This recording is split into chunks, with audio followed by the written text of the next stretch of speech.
Hello, artists. It's Catherine Ziegler with the Acting for Your Life podcast, and welcome to Wise Words Wednesdays. This is season 4 of the Acting for Your Life podcast, and this is episode 5. And I am pleased to announce that our first guests on Wise Words Wednesdays for 2015 are Matt and Tina Jo Wallace of Louisville, Kentucky. Matt Wallace is the producing artistic director for Kentucky Shakespeare. Tina Jo is a performer, and she's also a teaching artist with Derby Dinner Playhouse just over the river in Clarksville, Indiana. They are quite the dynamic couple. They've been in the business for a long, long time, and they're here to share with us how they keep balance in life and career. Without further ado, here are Matt and Tina Jo Wallace of Louisville, Kentucky. Thank you. Thanks for having us. It's such a pleasure. For those of you who are outside of the Louisville, Kentucky area, Matt and Tina Jo are just a fantastic force of nature, a wonderful couple here in town. They both have very unique stories, but they're also parents of 2 beautiful young ladies who our girls actually have fun playing with. I'll start with either one of you. Just give us a rundown of how you knew you wanted to be in the performing arts and where your journeys started. So I'll go first. Ladies first. I knew at a very young age. I think that's probably similar for both of us. Of course, when I was very young, I wanted to be a folk singer. Okay. I don't know where that came from, but that was my first thing. I wanted to be a folk singer. I think I was probably in kindergarten, first grade. I would actually perform after recess in front of my classes.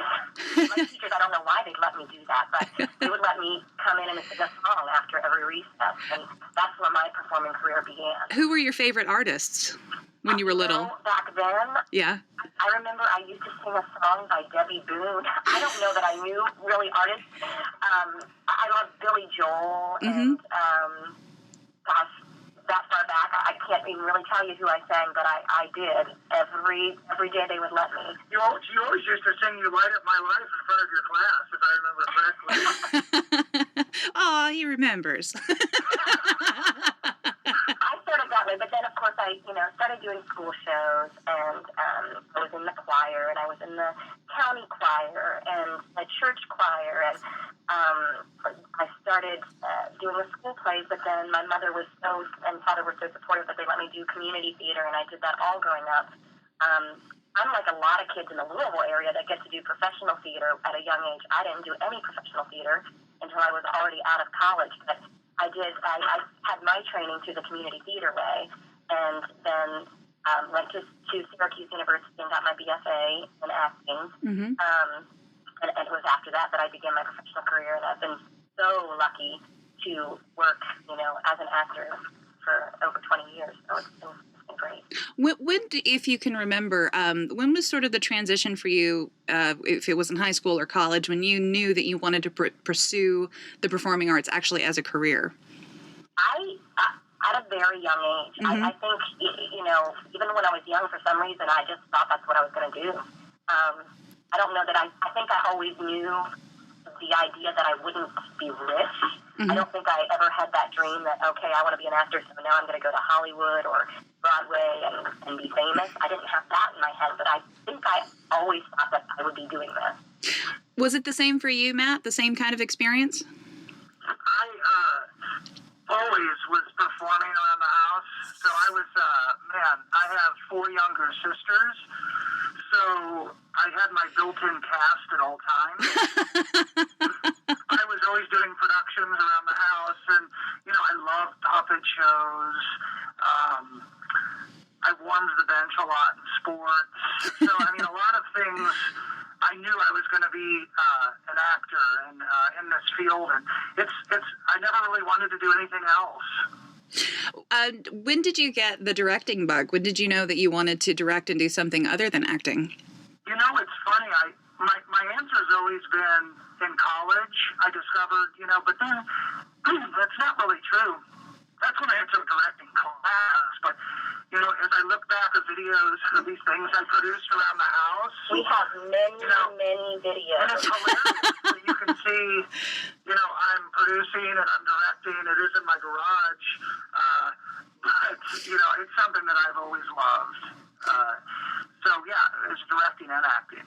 Now, has it always been theater for you guys? Because from what I know about you, Matt Wallace, you were in a pretty popular film not so long ago. Yeah, I'll tell you what, you know what's crazy is that was actually 21 years ago or something. That blows my mind. I think I just showed my age, too. I know. When I was in the 8th grade, I started doing industrial, because I grew up in Bowling Green, so that was about an hour away from Nashville, and a lot of stuff, goes on out of there. So I started doing, commercial, industrial, film, TV stuff through Nashville from the 8th grade on. And, I still do it sporadically, but that's always kind of, for me, been just an extra thing, a fun way to make money, but it's not necessarily where my heart is. Sure. I think I'm definitely is the same, that the theater is where my heart is. I never like looking at myself on camera. I don't watch videos of the shows that I'm in. I just don't enjoy it. And I think I censor, I think if I watched myself too much on camera, I would censor myself. Maybe an insecurity that I have. So I've never really enjoyed doing it. I've done commercials and I've done voiceovers. I don't mind those. Those are kind of fun. But as far as actually doing film, I did a volunteer thing once. Right out of college, there was a center for women who were abused, and they needed somebody to be the lead in their film, and they had no money. And so I did that, and I enjoyed the process of creating and getting to create this character for them, but I did not enjoy watching it. What do you think is the difference for you? Because I know that there are some folks that are definitely theater folks. There's some folks that are definitely film folks. I think my heart personally is always in theater because that's where my foundation is. That's where I learned to appreciate it as not only a craft, but a tradition, and to develop that respect for it. But some people are so staunchly one way or the other. What is it about theater for both of you that really rings true? I feel so much more creative when I'm doing theater. If I'm doing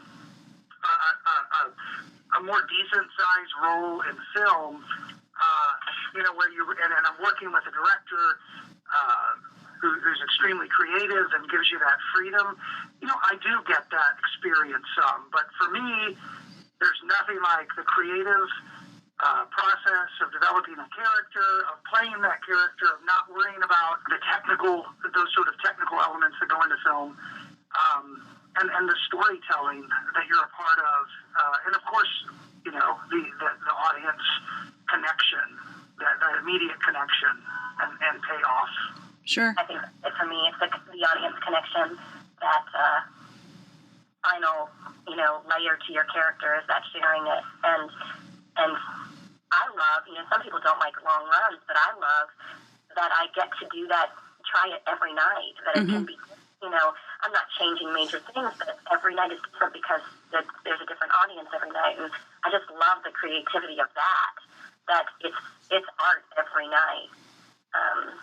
And of course, all of the not having the technical hitting your marks and all of that. I don't miss that either. Well, sort of making the transition from speaking about you as individual artists and now talking about you as a couple, what have you learned? What are some lessons that you've learned from theater that has helped your partnership just as a married couple, as a team? Well, I think certainly all of my Shakespeare behind bars conflict resolution skills. Not joking. But really, the collaborative nature of theater. Mm-hmm. We met doing theater. In 2001, we were both cast in Midsummer Night's Dream here in Louisville with Kentucky Shakespeare, and that's how we met. But oh, wow. The collaborative process of theater, being another theater person. I think being an artist, you communicate on a level that maybe your everyday Joe doesn't, and we're able to do that, more easily, perhaps. I'm a mess emotionally. I cry at the drop of a hat, and he never has to guess what I'm thinking. So that helps. How does that work as parents? Because, as you guys know, and I always talk about the kids all the time on the podcast, we have 2 beautiful girls, and we're expecting another little one on the way. And as a parent who is full-time in the performing arts, and whether it's teaching or, doing the podcast or performing or directing or whatever, it is such a challenge. And we know that it can be such a challenge with kids. But what are some of your greatest challenges as parents with kids who are also involved in the arts sports and they go to camps and do great things. What are some of your greatest challenges, and then what are some of the great rewards of being an artsy family? I mean, definitely the reward is what you just said, getting to bring our children to to experience the art firsthand. And, many of the shows that we direct and act in, they're the very first audience, and I think about the theater that they've experienced and just, the theater that we've written and that they're helping us create it, when we write our children's musicals, that they're seeing the creative process from the concept to closing and being a part of that. That's just so wonderful to be able to share that with them. And for me, challenges, of course, particularly when we were freelance actors, was, as we all know, planning life a few months down the road, finding employment, keeping employment, and we've been blessed to have the situation that we've had working for Becky Jo Schneider and Kurt Tofflin with Kentucky Shakespeare and Derby Dinner Playhouse, that we were able as actors to to be able to plan our life a little bit further down the road. Sure. I think of my parents, and I think the same is for Tina's, that we had parents who said, yes, you can do that, who were supportive in this crazy life that we chose or that chose us. And to have that support, I feel like it's bled over into our children. I guess being the improvisation rule, saying yes. And that's what we say to our kids as far as what they want to do in life. That's sort of a general answer. Tina, you want to? Yeah, well, I think that's absolutely true. The reward is that they are growing up among the best art in the world. They're getting to hop to a Shakespeare rehearsal and sit and watch a Shakespeare rehearsal while I'm doing a matinee. And the next day they might come because I'm directing a children's show, and they come in and watch the show and give me advice on my choreography. Isn't the advice the best? It's spot on. Kids, I always say this, kids can sense both quicker than anybody. Yep. And so it's great to have that unfiltered, completely honest feedback. And Elizabeth, our oldest, memorized the first scene to Midsummer, the first scene, pages and pages of dialogue to Midsummer Night's Dream, just because she wanted to. Fantastic. And that's great for a 9-year-old. Who else gets to do that? The challenge, I think, for us is, like you said, we have to plan well in advance. We try hard not to have texts at the same time. With babysitting and things like that, we've been very lucky that frequently when he's busy, I have downtime, or when I'm busy, he has downtime. So many times we don't have to worry about that. But there are times when we both are opening a show, and we have a network of people who help us with that. And a lot of those will be, people that we're working with at the theater who are between shows. Sure. That we could hire as our, we were able to, raise the girls without doing a daycare before they went to school. But we had so many actors that we could kind of help employ, and they were helping us in a huge way. With childcare was the biggest thing when we were both doing shows at night. But, and you won't find a more creative babysitter than an actor. Oh, isn't that the truth? They will come up with all kinds of games, and my kids don't want us to come home. So we're really lucky in that network of people. And again, just bringing up Becky Jo and Kurt, in that when we have a snow day and Matt has meetings with the mayor or something over here at Kentucky Shakespeare, Becky Jo will say, bring them into the office. They sit and they read with me, or they come to rehearsal, or if I have something to work on, she'll take them down to her rehearsal and let them watch. And having that kind of flexibility is not something that everybody has, but we definitely do, and it has been a lifesaver for us. Well, it certainly is theater and really entertainment as a whole is really a community in and of itself. And I think that beauty of being able to rely on the people that you work with for not only your career needs, but also those life moments when we've got this many rehearsals and this many meetings and that sort of thing, like you're saying, to be able to call upon another artist who will not only, step in and be just an awesome babysitter, but will also understand the vibe of kids who have been raised in an entertainment environment, because it is such a different dynamic, I think, when you have creative kids, because they want to be active all the time. Absolutely. And thank goodness. Thank goodness. I can't imagine having kids, for us, our life, who just wanted to sit and play video games. Yeah. I don't know what we would do with that kind of child. We'd be in trouble. For sure. Well, as you know, with the Acting for Your Life podcast, we focus on, that balance of life and career, and other artists being able to share their stories with artists all the way around the world. If you had to, both of you as individuals, give advice to these artists who either have made the arts a living and they're in that struggle between life and career right now, or they are trying to make a living in the performing arts, a bit of advice, or 2 bits or 3 bits, or whatever you have to offer for these individuals who are listening to the podcast today. Well, I think one probably will answer this very similarly. Matt and I have taught together across many states, and so we say this to our students all the time, is to learn everything. Don't pigeonhole yourself that you are an actor, or you are even just a dramatic actor. I went to college for acting. I didn't take musical theater classes, and yet the money that I've made in my career has been mostly musical theater.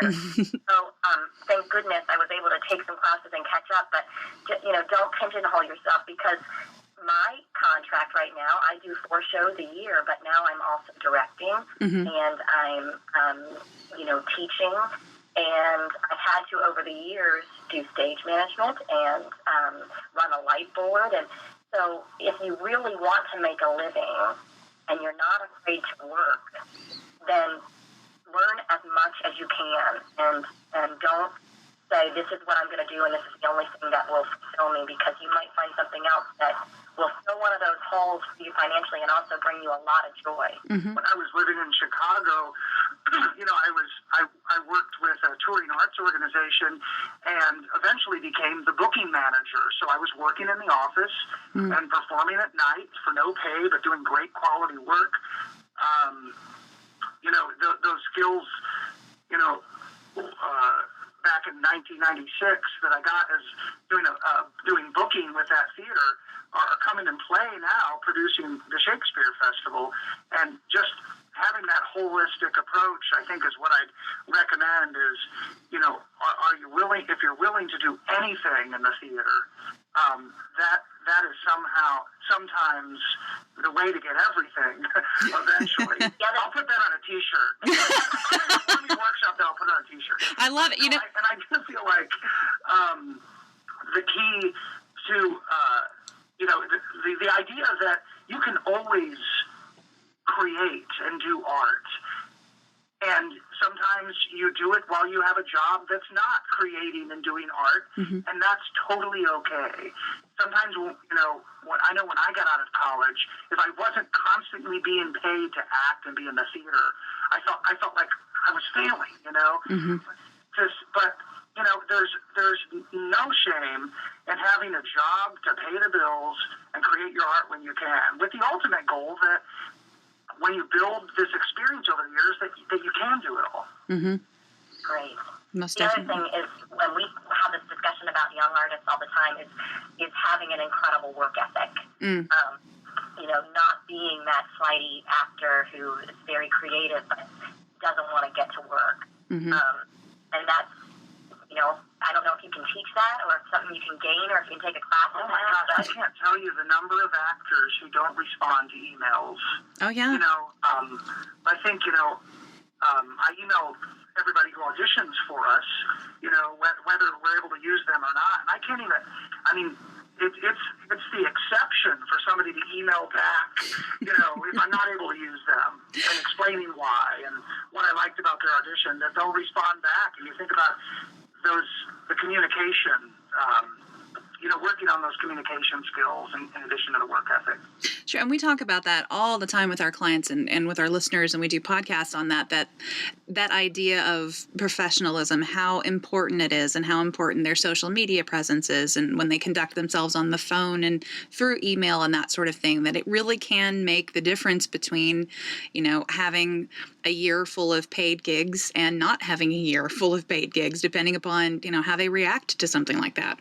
I think that is absolutely true. And you know what? You know how they always told us in school. You know, when you go to an audition, the person who's checking you in is probably somebody who you should treat as that they're important. That's right. A lot of times that person isn't treated well, and a lot of times that gets back to us. And we're looking for people who are talented, but who are also just good people. And I think sometimes actors, you forget that at the end of the day, yes, you have to have the chops, but people also want to work with somebody who are going to be pleasant to come to work with. You know?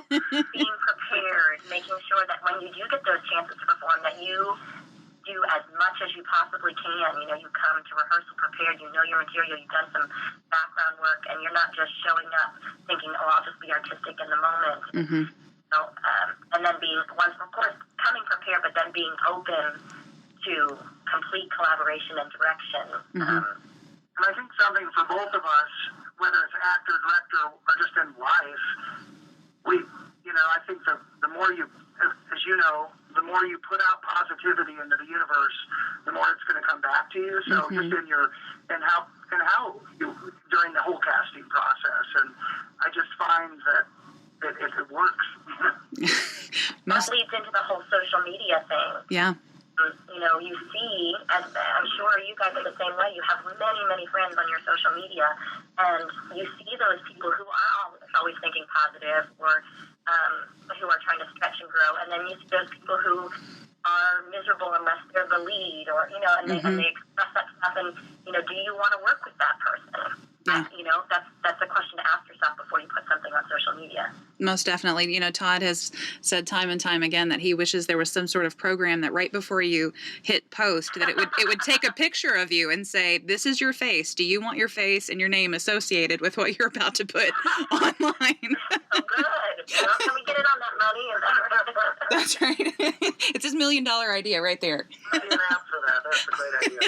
Well, guys, I want to thank you so much for being a part of the podcast today. It means a lot to me, just again, as somebody who really respects you and appreciates you here in the community. You're just a wonderful example of not just an artistic couple, but two wonderful people here. And we are so lucky to have you in the area. Thank you so much, and look forward to seeing you very soon.